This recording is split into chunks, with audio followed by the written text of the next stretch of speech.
If you do not understand white supremacy, what it is, and how it works, everything else that you do understand will confuse you.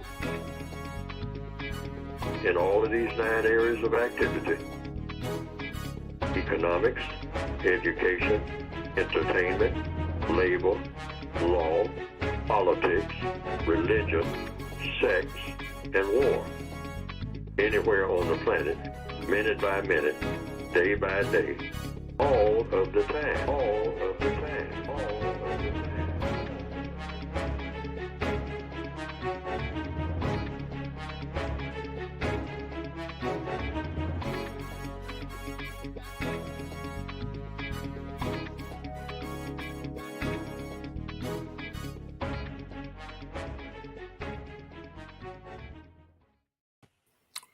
Well, good morning and welcome to the June 3rd, 2025 edition of Neely Fuller's Counter Racist Code Show.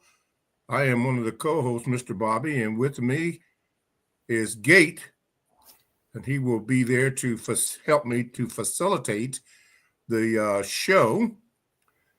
And for those who are newly joining, and we do have new people joining all the time, I don't have it in front of me, but I do know this, is that you can get the show by going to producejustice.com. There we go, producejustice.com. You can also get it on YouTube at Produce Justice, and Facebook at Produce Justice Neely Fuller Jr. Thank you, Gate. Those are the ways that you can contact with the show. As you know, we are trying to continue the legacy of Mr. Fuller. So it's not going to be like it was before when Mr. Fuller and I were on Talktainment Radio and Blog Talk. This is a new format that we're trying. And yes, the stream changes every week. So we'll try to get you in. But also, as we experimented last week, and it was very successful, we are trying to incorporate your chat on screen, and that you can also join us on screen and present your questions and so forth.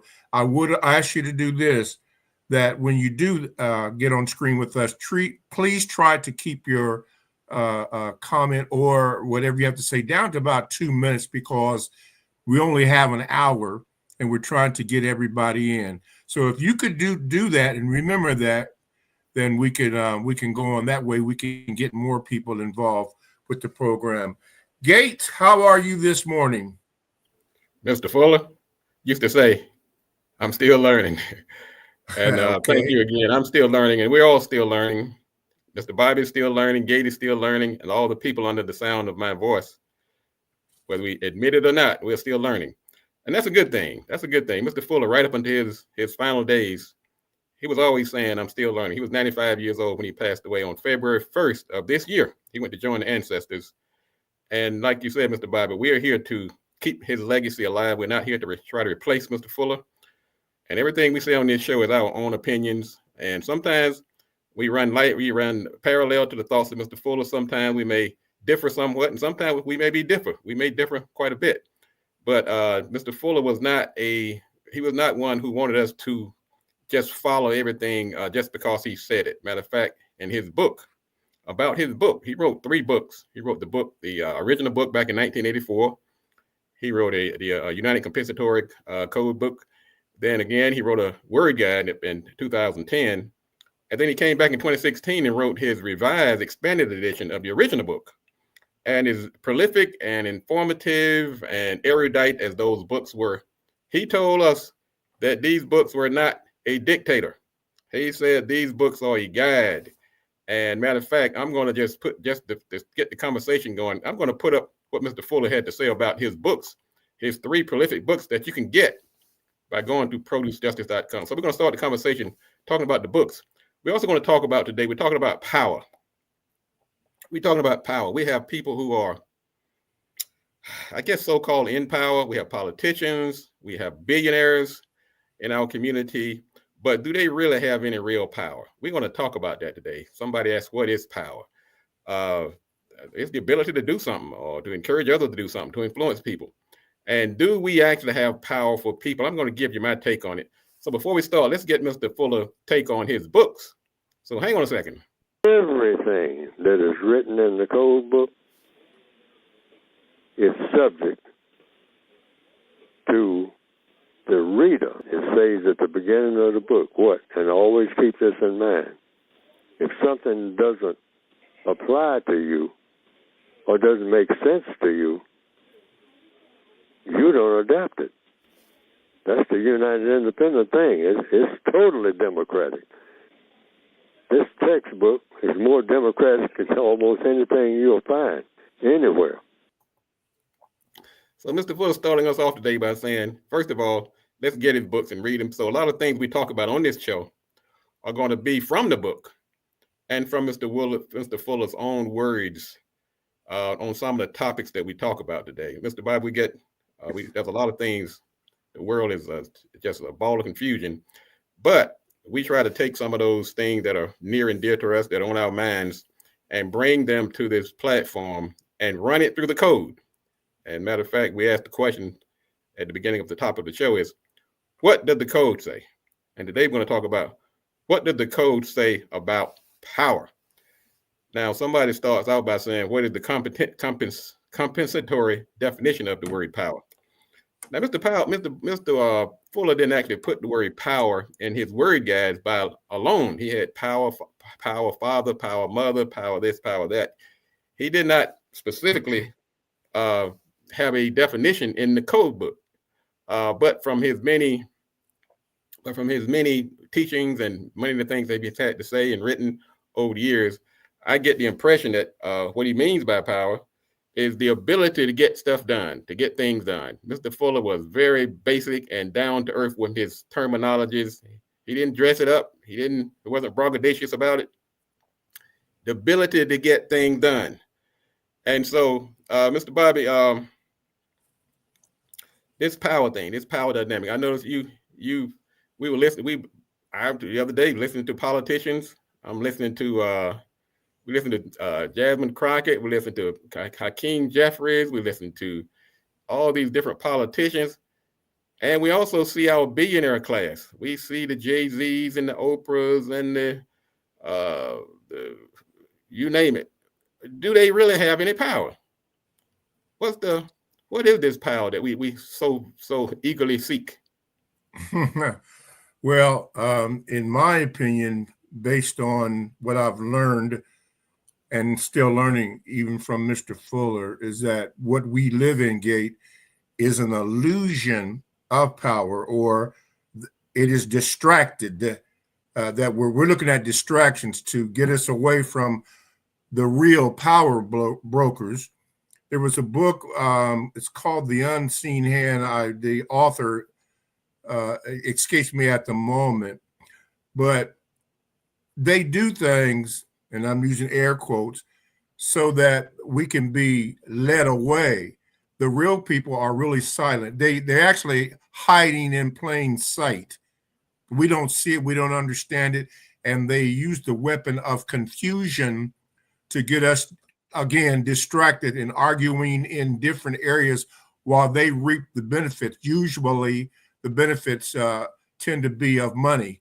And they use war or anything, as Malcolm X would say, by any means necessary, because they don't want us to know what is truthful. So when you use this word power, there is a perception of power, but you mentioned Oprah and all the rest of them. Really, they don't even have power. And even the person that's in the White House doesn't have power. I personally believe that the person that is funding him or behind him is the one with the real power orchestrating it. He doesn't, and we don't even know that. We don't know who that person is because they're not seen or unidentified, if that's a word. But it's there, but they use him to keep us on him while they go on and do whatever they have to do. You made a good point there, Mr. Bobby. And one thing that unseen hand, and that's been one of the challenges I've had with politicians. The people that put them in power are not necessarily the people that they are beholden to. And then you have to even look at who puts them in power. Yes. We have elections every year. We get everybody all hot and bothered and lathered up and go out to the poll. We put these issues out there to get people. And these issues really are triggers. They're not really about what's going to get done, but they're about to get the vote. And then once you get the power, then the real agenda comes forward. And unfortunately, for better or worse, many times the agenda that's the real agenda is not necessarily the agenda that we voted for, but the agenda of the people that put them in power who have the real power. Exactly. Hey, let me give you an example. Maybe you can help me out. Remember when Barack Obama was in White House and somebody, I don't recall the man's name, but was able to get up real close to him, uninvited, but got into the White House and got very, very close to him where he could have done something to him. Got actually in the White House. And what it reminded me of this, a lot of people think that Barack had power, but I think that Barack was selected. But the message to me was that we can get to you anytime we want to. Yeah. Do you remember that incident? I remember the incident. The name doesn't come to me, but I do remember. But you're bringing home a point that, without getting too deeply into the weeds, I don't have the ability to get into the weeds on that specifically. But what I'm in general sense is that, and this is not to knock on politicians. It's the full matter of fact. Mr. Fuller wasn't anti-politician. He wasn't anti-anybody. He was believing that everybody has the ability and the right, however they can, to combat this system of racism and white supremacy. If it was to go into elected office, then he says, go at it. If you want to do some other way. But we can't delude ourselves at the same time into believing that this power, we have to really look at, because the problem is when you are living in fantasy land or deluding yourself into believing that you have something that you don't have, you're going to make some decisions that are not in your best interest or the interest of others. Exactly. And I've seen some of the politicians in my state who've gotten into the office that they had, and they were really down on the ground hitting these bread and butter issues. I mean, they were right on point, right on target. But then you dig a little deeper and you find out who's paying the bills. And then, of course, they're going to throw you a crumb here or there. And they're going to, and like I said, that something is better than nothing. But, Mr. Bob, the question becomes, why are we doing this fancy window dressing, pretending to be in power, instead of consolidating true power? Are we just prolonging that day when we can actually find and institute a system of justice? And that's the issue that I have. Because one thing that powerful people do, they have the ability to consolidate the power once they achieve it. And we as a people, we have an untold number of instances of people that have individual power, individual wealth, but it's not collective. And until we have collective and sustained, these are two ingredients, in my opinion. This is Gates' take.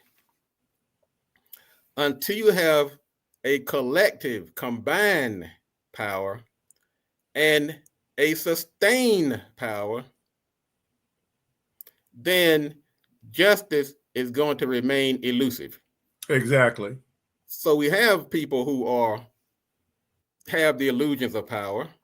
I think in some cases it may be more influence than power itself, because power is a very intoxicating condition. It sure is. People get it, they change how they move in the world. Their priorities change and they shift. And when we have this entity that's dynamic and changing by the hour, it makes justice that much more a distant utopia than a reality. And so the question I'm putting out here today is, are the people that we pledge allegiance to, when we've given power, whether it's a politician, whether it's a billionaire, whether it's your minister or whomever, how are they using that power? And are they the power broker, or are they just a face? Or are they just the facade to keep us docile, obedient, and beholding to the people who really have the power? Yes, I agree with you, Gate, and the dynamic is this: what you see and hear is not necessarily true. Remember the saying, "Believe none of what you hear and only half of what you see." Right.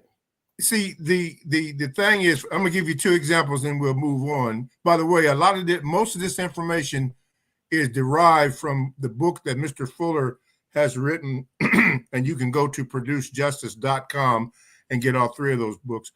But what I'm getting ready to say is, whatever you see that's visible, you have to remember that there are forces that are invisible. For example, many of you know about the Bilderberg Group, maybe some of you don't, but understand that is what they want you to know, but you don't know what's going on in the Bilderberg Group. I'm saying that there's an invisible group that we don't know nothing about. Same way with the Bohemian Grove. And I say that because I really want to encourage you to look up those things that they do. That's known, but you don't know what they do. But there's also an undercurrent or force that is working against that, again, to distract us. So when you speak about this power, these people that we think have power, they really don't. They're being orchestrated by a narrative that keeps us, imprisoned or taken advantage of. And it's constant all the time. And that's why Fuller asked us to be focused on dismantling the system, completely dismantled. And then not only that, look at the balance, he said, and then replacing it with justice. Replace it with a system of justice. And that's why I have emphasized, and I do see a couple of people in the green room, and we're going to bring them into the conversation. Good. I see Rashaki. I see Nicolette. So guys, get ready. If you're ready to come on, just wave your hand. Well, Nicolette, you don't have to wave your hand. I see your icon. But we're going to bring you out on. In California. California. All right, man. He's up early. Yeah, that's my boy. All right. Also, I'm going to reemphasize this, that I think Mr. Fuller may have said this in many different ways, but those who have the ability to make change don't have the will. And those that have the will don't have the ability. And until those two, we can get those two things to align, this power for the non-white people of the world is going to be elusive. When you think about we've been somehow tricked into believing that we are this weak, docile minority, but we are not, because of three things that I think that we are lacking. And like I said, once again, this is Gates' take, that when we're talking about power enough to sustain ourselves and to be a powerful community, three things that we're going to have to really look at hard when we start talking about attaining power. One, we have to control the narrative, the message, and that's, some of us may call it the media.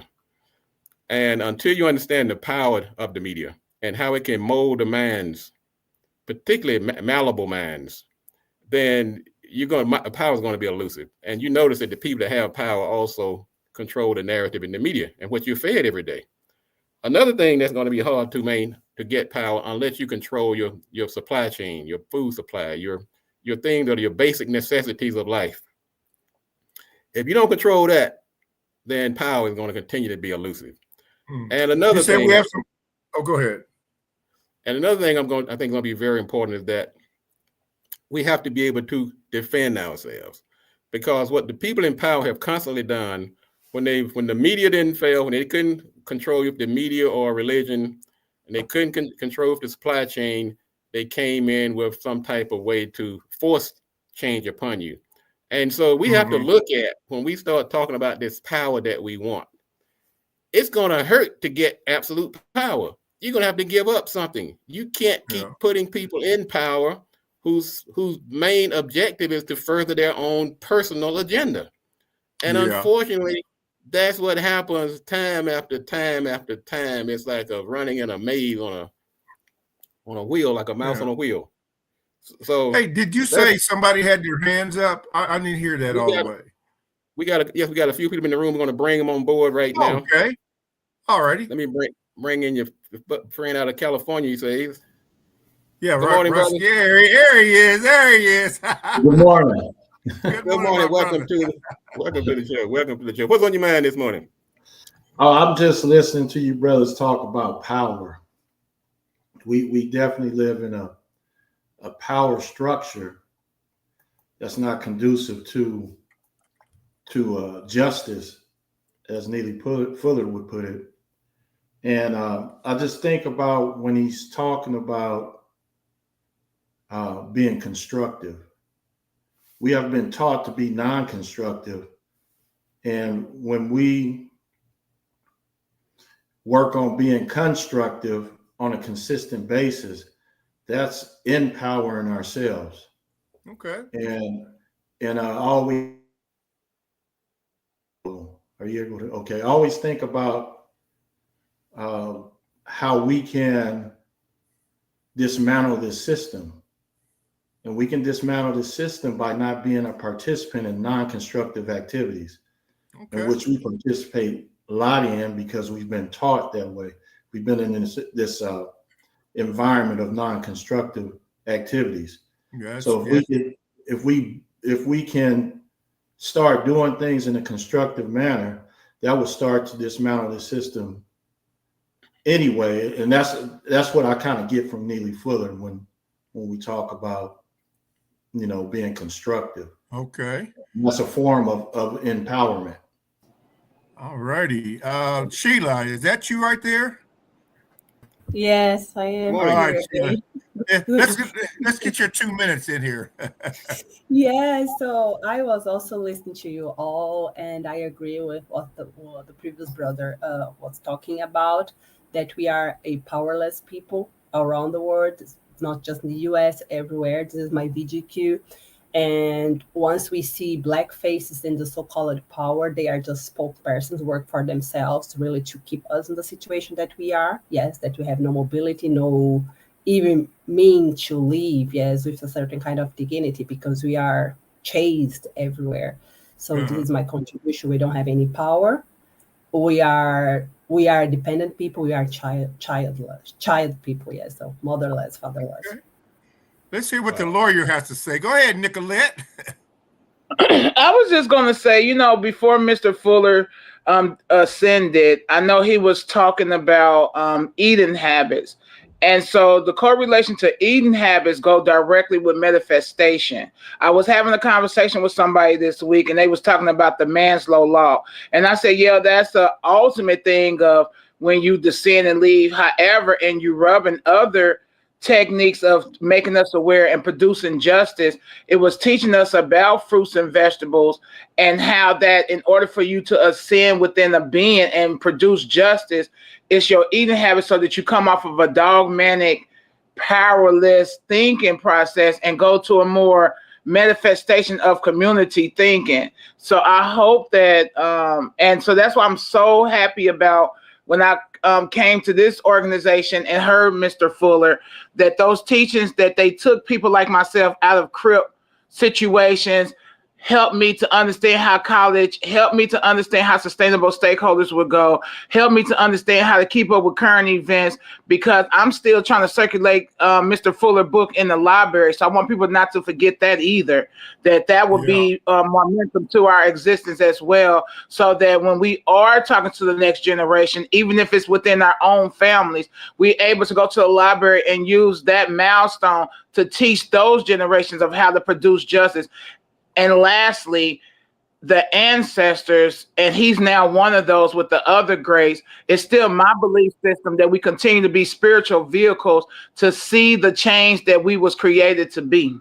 Yeah, let me ask you a question on that. Did you mention Maslow? Were you talking about Abraham Maslow?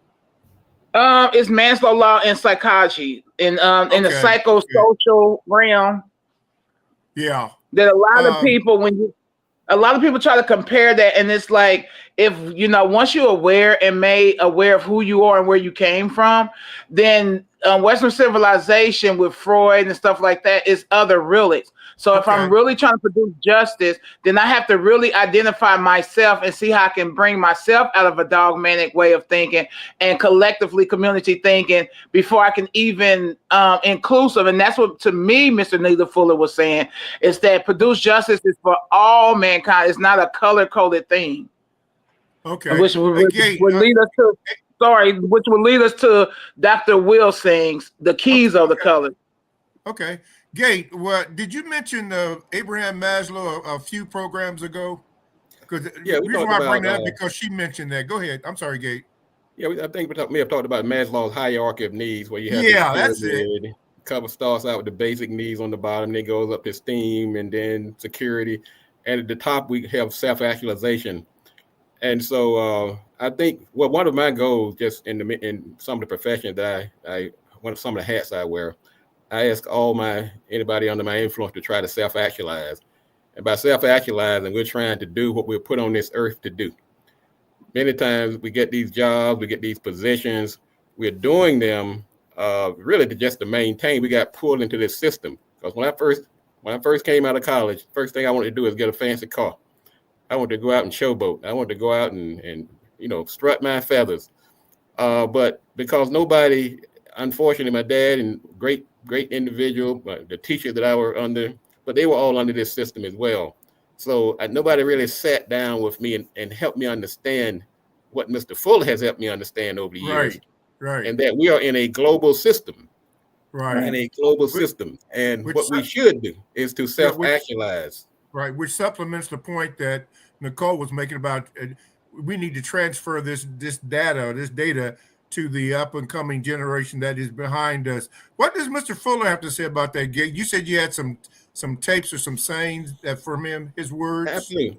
Let's talk. Mr. Fuller was we asked this question about politicians and a politician just some people think they're just patsies, just pawns, they're just sold out, they're powerless, they're useless. Well, Mr. Fuller had a very interesting take, which may surprise some. Let's play his exact words. Under the system of global white supremacy, can that non-white person possibly be allowed to fight or counter racism? Yes.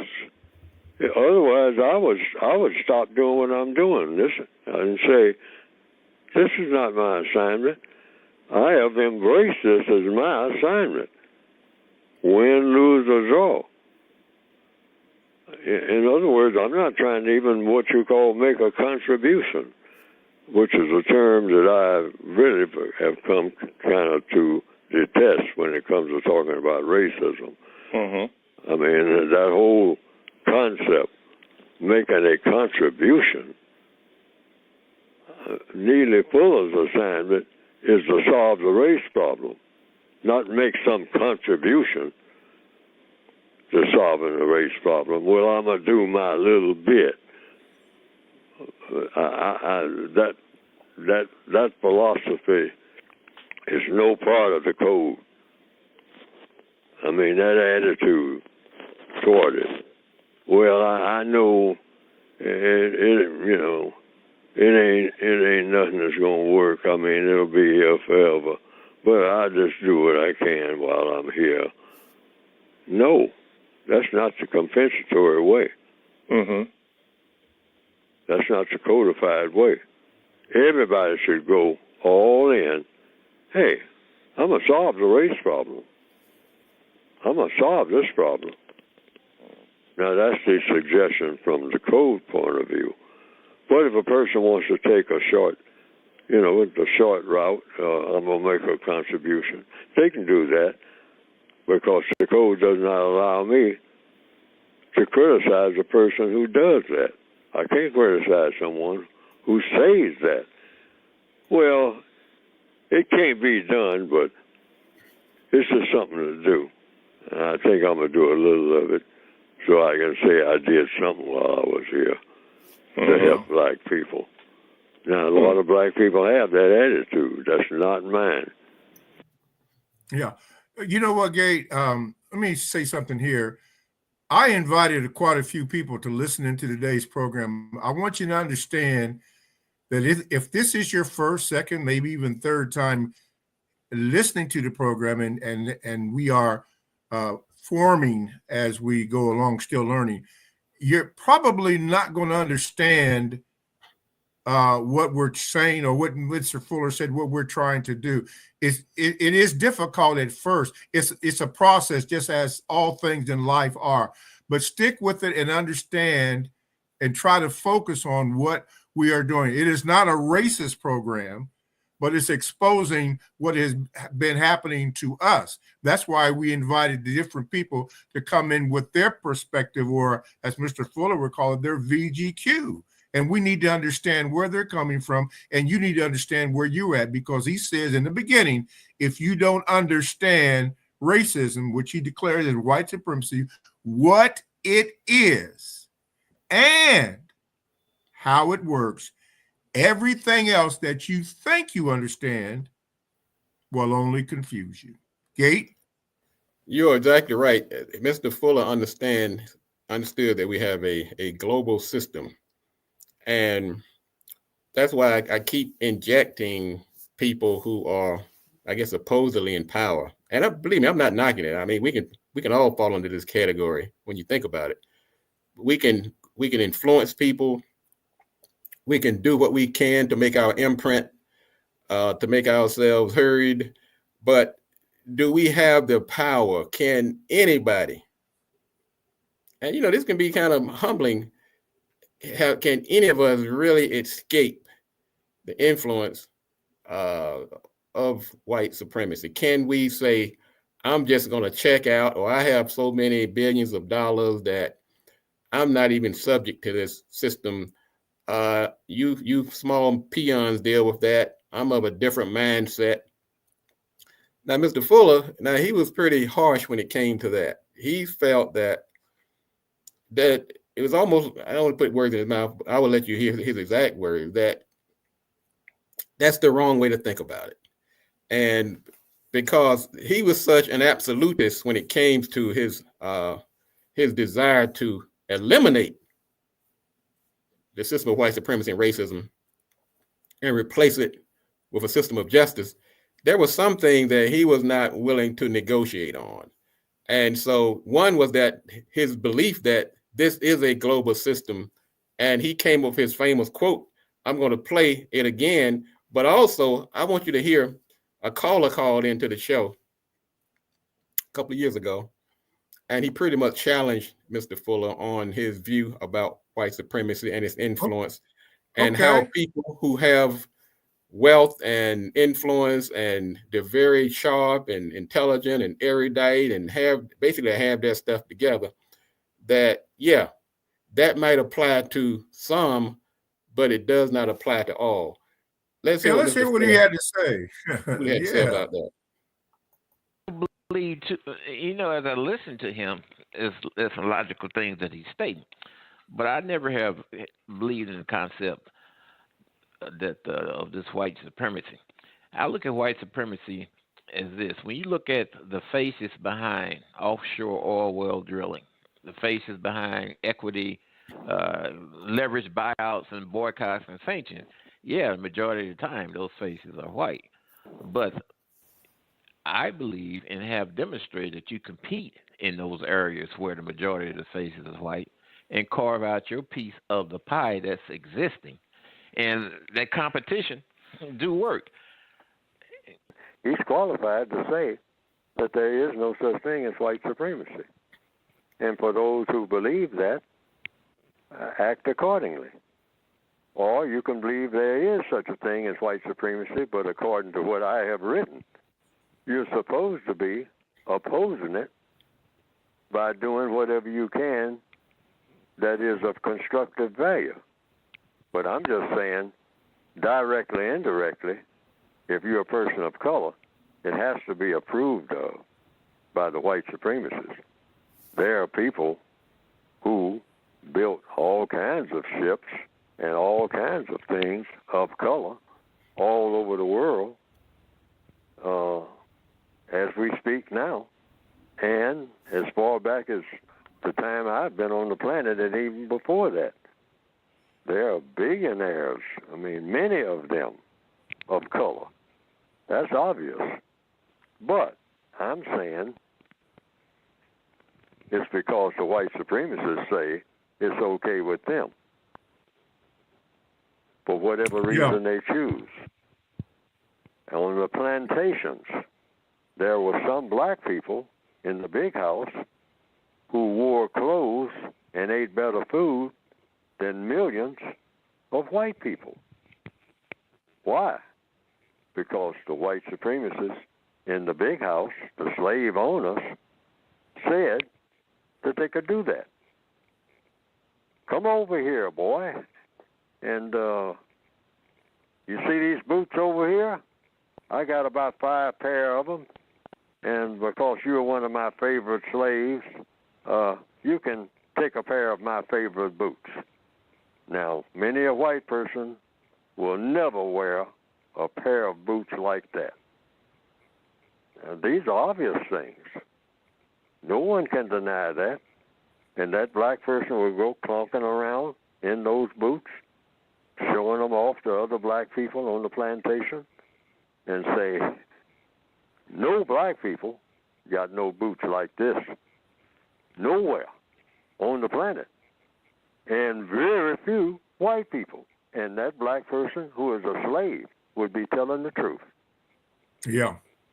So Yeah. It's no different in the modern world if you understand white supremacy. That's what I mean by understanding white supremacy. But those boots in the possession of that black person had to be okayed by the white supremacists. Mm-hmm. Otherwise, no boots.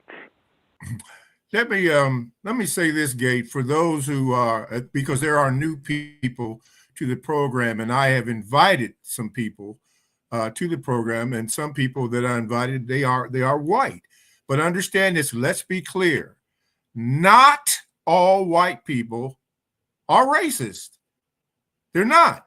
Even Fuller has even mentioned that. You have to understand it. You have to be clear. You have to identify those who are. And how do you identify? By the evidence that is left by those who do practice the white supremacy, the injustices, the taking advantage of people. They're doing all kinds of things, the distractions that we are inundated with every single day, surveillance on us. Who would do stuff like that? People who want to take advantage of you. So they use this power dynamic, which we're talking about today, but they use it as a distraction to make you think that certain people have power, and it's nothing more than an illusion. But Fuller pointed that out in his books that we've been emphasizing that you can get by going to producejustice.com, and you can start at any area. He mentioned the 9 areas of people activity, but you can start at any point in the book and pick it up and read it. You can agree or not agree, but understand what you are reading. And it takes time to understand and get it so that you begin to function in it. And the first thing is to tell the truth. Well, you made a good point, Mr. Bobby. One of the tricks and illusions and confusions of the racists and the white supremacists to have us to believe that this country, this planet is divided up into races. But justice is justice. We don't care what color you are. If you believe in justice and understanding that, guaranteeing that no one is mistreated, and those that need help, the most constructive help, get the most constructive help, then you are welcome under this tent. Yes. No, has never, in all of my followings of Mr. Fuller, I've never heard him say that nobody, he's going to turn away anybody who's willing to join this fight for justice. But what this battle, now racism and white supremacy is a big battle, but another big battle is the power dynamics of economics. And so what we have been led to believe is that people who are, and some of the, unfortunately, some of the whites that or following the racism and help fomenting white supremacy, they're convinced that people of non-black people are their enemy. But these billionaires, they don't give a hoot about you, what your color is. Unfortunately, racism has been used as a tool to divide people because, as I stated earlier, one thing that you need for power is the collective. You have to have the ability to have the collective power. Yes. That means you have to have power in, like in Mr. Fuller says, the 9 areas of activity, which they do. Exactly. And what we'll do, and unfortunately, many times, that's why I'm not picking on politicians or billionaires. They just happen to be people that we see as powerful. And I will throw in some of the church leaders, is that so much emphasis has been placed on the individual that you can even make an argument that justice has come because a few people have attained what we call wealth or power. But has that power been leveraged, or utilized in the fight for justice for those who need it the most? Yes. And let's be clear on this. And I'm glad you brought that point out, Gate. When you mentioned about the power dynamic, Fuller clearly pointed out that power dynamic is in all areas of people activity. What economics, education, entertainment, labor, law, politics, religion, sex, and war or counter war. All are dealing with power dynamics, sometimes simultaneously, and they are inter and intra connected, which seems like a prism that you're in, because there's no escape except by you producing the justice, dismantling it by starting off by telling the truth. By telling the simple truth. Don't lie to yourself. Don't lie to anybody else. Most of all, don't lie to your creator. That starts the ball rolling so that you can stay focused on dismantling this system, all systems of injustice.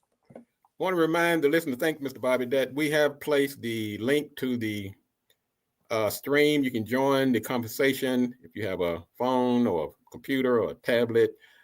Just click that link that we just dropped in the feed again, and we'll put you on camera. And this show is broadcast all over the world. Yes. And feel free to share it. But we're here today. We're not here to knock anybody. We're not here to malign anybody, disparage anybody, because that would not be on code. We're not here to call anybody names. We are here today to try to find some justice. We're here to try to, and let's get Mr. Fuller's word about this word that Mr. Fuller uses when he talks about justice. No person is mistreated, and guaranteeing that the person that needs help the most gets the most constructive help. That's pretty basic. That's pretty straightforward. Get the most constructive help. So yes, billionaires, yes, politicians, I applaud you and everything that you have been able to accomplish. The question becomes, are you using that power or that influence to help bring about justice? Some are doing it, but they're doing it in varying degrees. So I look at I go back to the politicians, and we have an election every 2 years. We're talking about the House of Representatives. We have every 6 years for the Senate, every 4 years for the White House, and for the local elections, they come and go at all different types of times and time frames. And I believe that it is in our best interest to participate. What is also in our best interest is to understand and don't be confused and disillusioned when that person that you put in power seems to be beholden to somebody else. Now I must admit, I'm a realist. I've been called a lot of things, but one thing I will I'm a realist. That some of these politicians, quite honestly, they are not going to get into power without that unseen hand, without those financial backers. So what we have to do as a community is to do your research. Yeah. Do your research. Don't be a cult follower. Don't follow somebody just because they speak a slick game, because sometimes they have to do that to get in. Look at who's funding them. Look at their, I mean, there's so many boxes that you can check off to kind of determine, are they really going to be in your best interest? The other thing with the Bible is that don't be a purist. Almost nobody is going to give you 100% of what you want. That's it correct. Just doesn't work that way. That's the nature of politics. Right. And going back to almost to the beginning of the program, I mentioned the book called The Unseen Hand. And Gate, you shook my memory. That book was by a man by the name of Ralph Upperman. I believe it was his first name, Ralph Upperman, The Unseen Hand, which gives you an idea of what is seen and what is not seen. Let me do this. Nicole, I always call her Laura, she brought up a good point. Was saying about the Black United Front, over 20 years ago, showed her a old style black and white film with dark skinned people all over, which opened her mind, which when she saw it, she saw on Dr. Welsing's film on symbols on the pool table. And it made it clear that she was hoodwinked. But if you think about the dynamics of a pool table, it's played on a slab that is white. That is green, and you have 9 or 8 balls, I think it is. Well, actually 9 if you count the cue ball.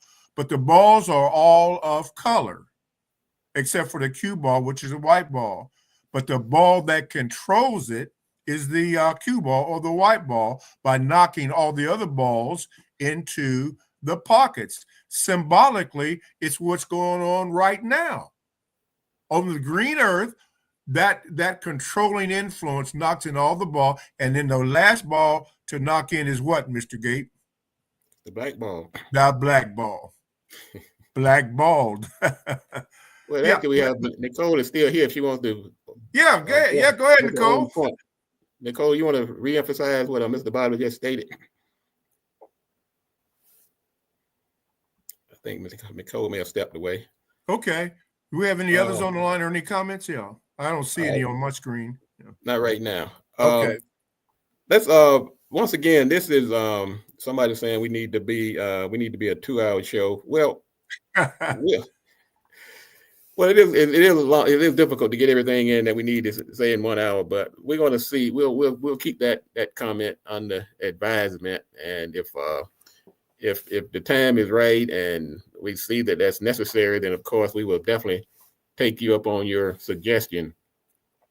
Mr. Fuller had some other things that now some people get into these positions. Some people get the power. Some get material belongings. And they get into what we call, Mr. Fuller calls bragging. I think sometimes bragging and over celebration can usurp the actual delivery of true power. So you go out, you do something, and instead of saying, let's keep moving, now let's go to the next step, you spend the next 2 or 3 years bragging and talking about it instead of putting in the work and pulling others along to get where you are. Matter of fact, let's hear Mr. Fuller's word again on what he felt about sometimes we get so busy bragging that we don't actually, it takes away from some of the accomplishments that have been accomplished. So hang on one second. Most people kind of know what bragging is. You do something that you look around and everybody say, "Now I'm doing something that is really great," and I'm a great person because I'm doing it. No, you're doing something according to the code, and this is what this means based on what you're reading from, and that's why I put in there. I said, whatever you're doing doesn't call for you bragging because you didn't always know how to do it. You learn to do it, and if it's something that should be done, you do it because it should be done, not to give you a reason to brag. Because if you're doing what you're supposed to do, so what's the bragging about? And I'm saying black people take baby steps, and then just like babies do, sometimes they feel proud of themselves because they're taking the baby steps. But even babies are not so much feeling proud in a way that they're being arrogant about it, looking around saying, look at me, look at me, look at me. The baby is saying, I'm learning. If you watch a baby, the baby is just saying, I'm trying to walk like other people. I fall down. I cried about it for a little while, but that wasn't doing no good. So I'd get up and try to walk again. And when I finally learned how to walk across the room without falling, I kind of looked around and I was amazed. That's what the baby is really saying. You can almost see it in their eyes. Mm-hmm. And then they say, well, I'm gonna try to walk without holding on to things. Huh. And then the baby does it. And little by little, they learn to walk without falling down. But they're not telling everybody how proud they are, Yeah. or even looking like it. They just try to take the next step because they know I can always do better. They've already proven that. They weren't doing this well 2 months ago, but now they're doing this well right now. And they're amazed at that process, but they're also learning. They're learning there's always another way to improve. You still got a way to go. Yeah. You're toddling now. Toddling. Yeah. But you stop falling down somewhere along the way. And you were amazed at that. Now you continue on this course because it seems to be working. Now that should be the view of every creature on this planet. But black people got in the habit, and that's why it's in the textbook, of taking baby steps and then brag forever about the baby step. Yeah. And within the immensity of all the problems of the universe, we haven't even got started. What are you bragging about? That's the message. That's why that's in the book. Okay. Stop bragging. I had to laugh here. Just real quickly, we're getting ready to sum it up. I had to laugh. Gate from the chat room.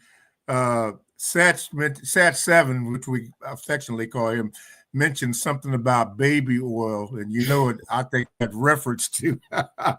But special shout out to Khalif and the Yo, Ted in Gumptown, Alabama. So that's Ohio and Alabama. And then this one just came in from the chat from Nicole. Right, Mr. Bobby, the way it was explained makes awareness sense. Mr. Fuller taught about code for justice, setting aside ego as a child, you. And that's true, because the true definition of ego, get ready, write this down, EGO, the true definition of ego is easing God out. Gate, your floor. I was also taking note of the comments in the chat. People saying all that baby oil. And I mean, that's an extreme example, but it is somewhat symbolic of some of the think about. Now, like I said, I don't want you that's so far to the extreme, but let's just come back toward the center. Let's just say it wasn't baby oil. Let's say it was even something like clothing and cars and crystal or whatever. Yeah, but baby oil is slick. That's a clear example. That's a clear example of somebody who took the baby steps. Instead of you made the money, instead of taking the money and now going to the next step. Yeah. You stopped right there. Yeah. And not only did you stop, you went backwards and started doing things that were antithetical and against justice. Yeah. And so that's the, if this show serves no other purpose, because like I said, this eliminating white supremacy and replacing it with a system of justice. Somebody even asked in the chat earlier, it pretty much, I'm paraphrasing what they said, is this problem just so big that it's an invincible foe?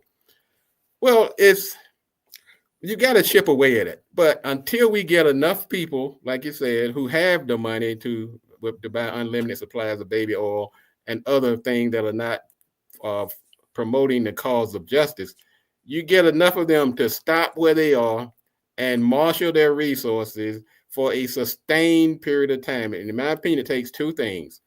You've got to do it collectively and over a sustained period of time.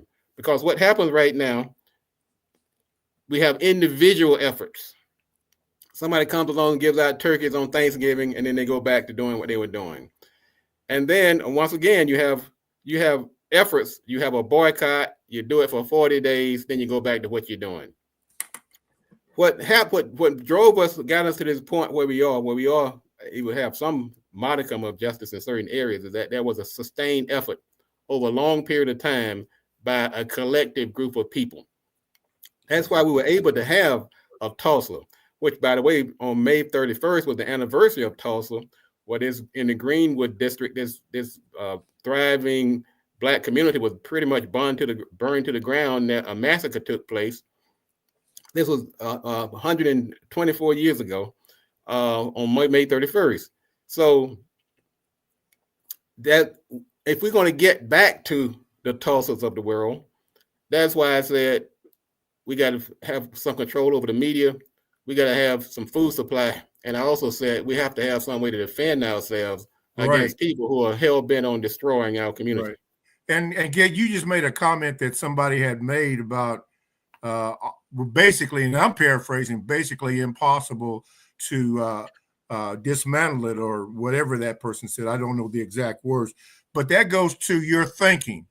If you think that it can't be done, then it will not get done. But I have evidence that statement is not true based on biblical science in the book of Proverbs 23:7.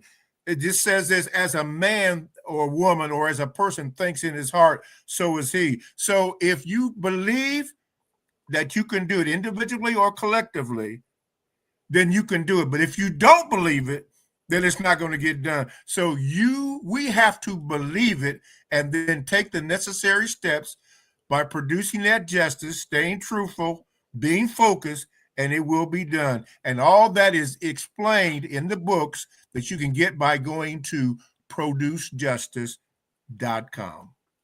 You're right, Mr. Bobby. Thank you. Just a quick note, there was a footnote. There was the Black mayor of Tulsa has proposed $105 million for reparations. That just made the news recently. And, okay. It was put up by Produce Justice. And Mo Fact said Tulsa is a baby step that Mr. Fuller was talking about. Yeah. And he was still showing off about it. So he says, stop showing off and get back to work. That's right. Stop showing off, get back to work. That's just a baby step. All these steps are baby steps. And Devin, you're right. That's not enough. Think about the generations of people who are, man, that's pretty like that could have been one family that could have made $105 million. But you destroyed it. I think there was about 300 Black lives that were destroyed. Not to talk about the wealth, the businesses and homes and things like that. So That's what I'm saying. This is a tough problem. We're gonna chip away at it. We're gonna do our part. Tune in every week here on the Counter Racist Code Show with Mr. Bobby and Gate. We're trying to keep Mr. Fuller's legacy alive. We're not trying to replace him. We're not trying to copy him. We're bringing you his words. We're putting in our own opinions. Some we agree with 100%, some 50%, some we may even not agree at all. But Mr. Fuller says we have the right to do it. He says that's on code. He calls that VGQ. And people are still chiming in. Let's see. Mo Facts said, do I have to cam in? Mo Facts, you can cam in. You can put up an icon. You don't have to put up your actual picture. But you can. All you need is a phone, a cell phone, or a desktop. Just put your follow that link, and then we can actually put your icon up on the screen. So you really don't have to come on camera with your actual face, and but we can hear your voice. And thank you again, Creole, for the love. That's going to wrap it up for today. This is the Counter Racist Code, Mr. Neely Fuller's Counter Racist Code. We come to you every Tuesday at 9 o'clock, and we'll be back next week. Mr. Bobby, final words? Yes, sir. Just producejustice.com. Producejustice.com. Folks, that's going to wrap it up today. I am Gate. I'm here with Mr. Bobby, and we will be back next week right here on the Counter Racist Code, and we look forward to seeing you. We're going to see you then. All right. See you next week. All right. If you do not understand white supremacy, what it is, and how it works, everything else that you do understand will confuse you. In all of these 9 areas of activity, economics, education, entertainment, labor, law, politics, religion, sex, and war. Anywhere on the planet, minute by minute, day by day, all of the time.